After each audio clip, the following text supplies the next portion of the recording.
What's going on, everybody? I'm Steve. Welcome back to the channel. Welcome back to another video. If it's your first time stopping by the channel, hit that subscribe button. Trust me, you won't regret it. You're a returning subscriber as always, guys. Welcome back, and I do appreciate the support.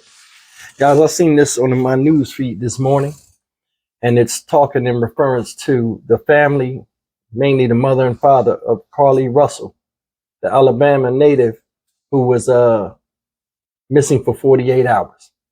Now, they've came on national TV, I think it's an NBC exclusive, where they spoke about their ordeal, what they went through, what Carlee has went through thus far. But honestly, and I mean honestly, I've made videos about this story. Here it is, Tuesday. She's been found Saturday night, and no, it's still questions that remain. And no answers, really, Bible answers have been given to how this case is going. There's been no police statements. Normal things that happen during something like this, which is very rare, where people get taken and then they just suddenly return home. Is the whole thing a lie or not? We don't know. But I'm going to play this video clip of this interview, and it still had me scratching my head. And I want to share it with you, see what you guys get out of it. Check this out. That moment you all first laid eyes on her again, what was it like? To me, I mean, just so much joy. This morning, in an exclusive sit-down with NBC News, the parents of 25-year-old Carlee Russell are speaking out, describing the moment their daughter appeared on their doorstep after being missing for more than 48 hours. What did you do when you saw her? We tried to hug her as best we could, but I had to stand back because she was not in a good state. So we had to stand back and let medical professionals work with her. But it's okay. Last Thursday, police say Carlee called 911 to report a toddler walking alone on the interstate.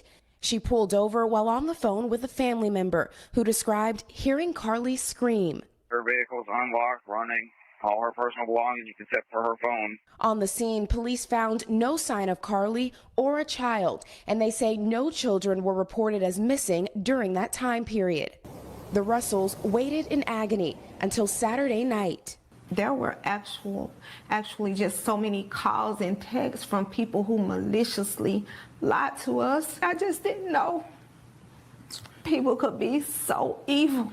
Authorities have not indicated where Carlee was during the 48 hours she was missing or what happened. Her parents declined to share what their daughter told them, citing the ongoing investigation.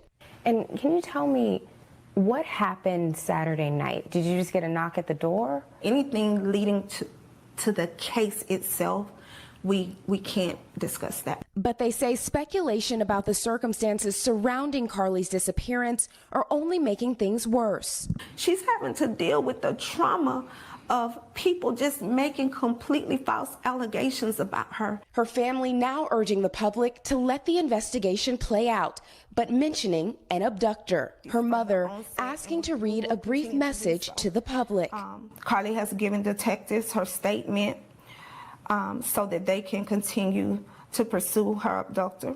Do you believe that there's an abductor still out there? Absolutely. Absolutely. NBC News has reached out to the Hoover Police Department to ask whether they're looking for an individual involved. Police have just said they're following up on all information provided by Carlee. And when I talked to you all on Saturday, you also said your daughter is a fighter and she would find a way back to you. I felt that in my heart. Is that what happened? She did. She found her way back to us. However, we can't discuss the details of that. But they say one thing is clear. Do you believe she was fighting for her life? Oh, she definitely fought for her life. There were moments when she physically had to fight for her life, and there were moments when she had to mentally fight for her life. But she made it back to you. She made it back. Hey guys, those are the details of the interview, if you want to call it that. And I'm being honest with you. I noticed a couple of things in this video and I wonder if you guys noticed them too. The first thing is the father hardly spoke. And I thought that was weird. I mean, I had to go back and look at it a few times to be like, okay. And I was trying to look at their, facial expressions and stuff like that. And this whole thing, I don't understand. Why even go on TV at all if you can't discuss nothing, not even basic things that wouldn't even infringe on the case? Think about that. I mean, you understand what I'm saying? I don't know. This is the strangest thing I've ever seen, and definitely the strangest thing I've covered on YouTube. She said, the mother said this. The second thing is this. The mother said, people called and lied to her. I didn't know, to them on phone calls. Well, what does that mean? They didn't go into it. They were giving you false information. People were playing on your phone. How did people get your phone number to do that? Just remember what I just said right there. They said they can't discuss the case. Like I said, why even go on television then?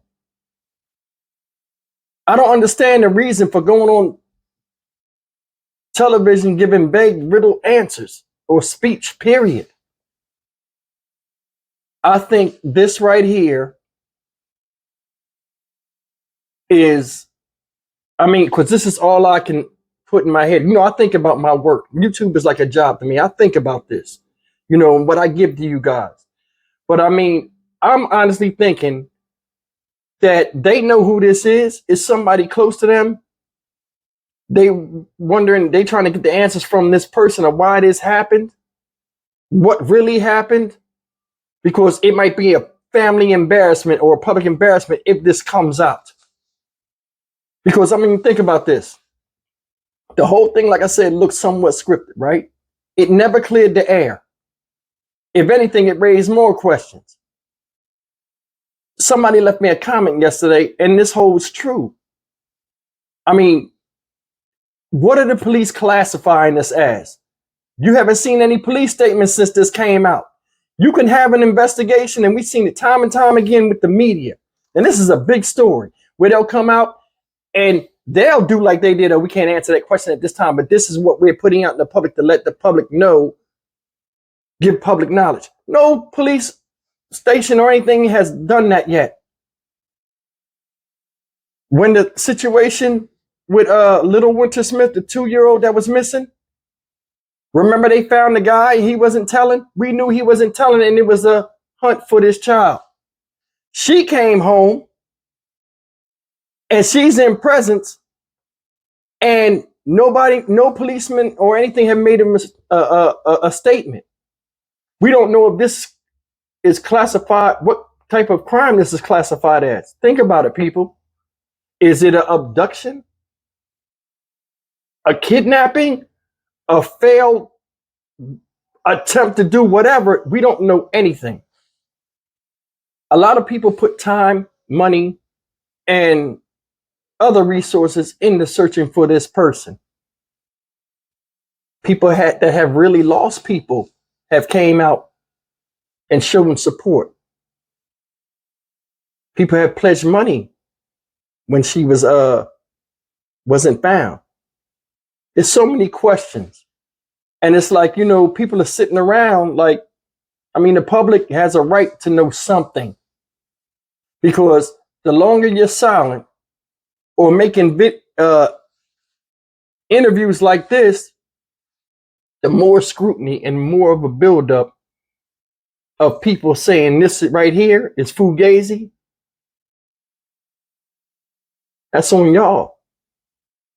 And I try to think generally through something, right? As the father, when they told us, hey, these people get briefed before they get on the interview. This is a sensitive topic. They had the little black girl interviewing them. You know what I'm saying? She probably was like, okay, this and that. They go through these interviews. When you hit a major interview, they go through these things. Ain't no way as the man, and he seemed like an intelligent individual.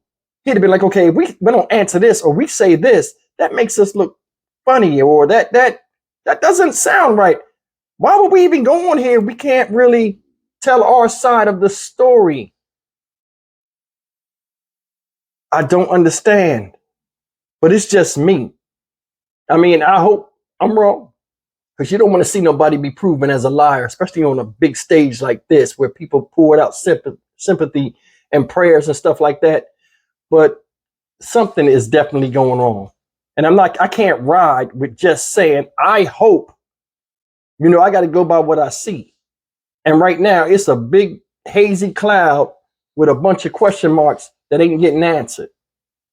But I mean, that's me. What say you, man? Leave a comment, man. Y'all agree with what I say with the video? Or, I mean, it's a lot of other stuff I can go into, but I just wanted to bring this. They did an interview and it left more answers. I mean, it left more questions than answers. Why even get on TV? I'm Stock Market Steve for the Dynamic Reason channel. As always, like, comment, share, and subscribe. Man, I want to hear from y'all. Y'all think I was right or wrong with what I said? I'll see you in the next video.